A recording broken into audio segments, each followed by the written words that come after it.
दोबारा चक्का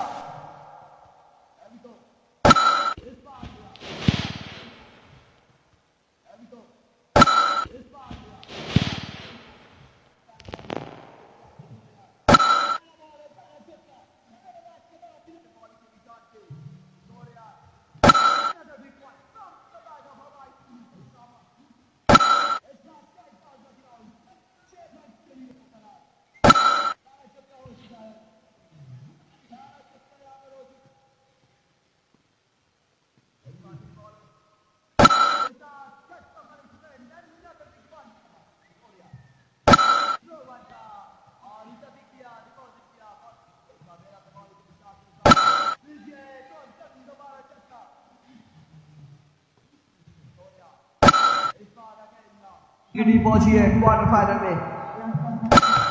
Another big one from तोड़िया। Another big one from एक बार फिर फरहाद तोड़िया।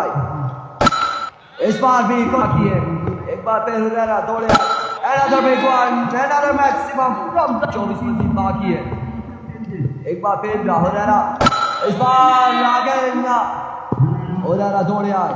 स्लो वन किया था बिल्कुल आपने बॉलिंग के निशान से पहला बॉल पहला छक्का छक्का लगाते हैं। क्या करते हैं हम आयुषा 5 में 4 बाकी। एक बार फिर बॉलर कंग्रेचुलेशन हम आयुषा।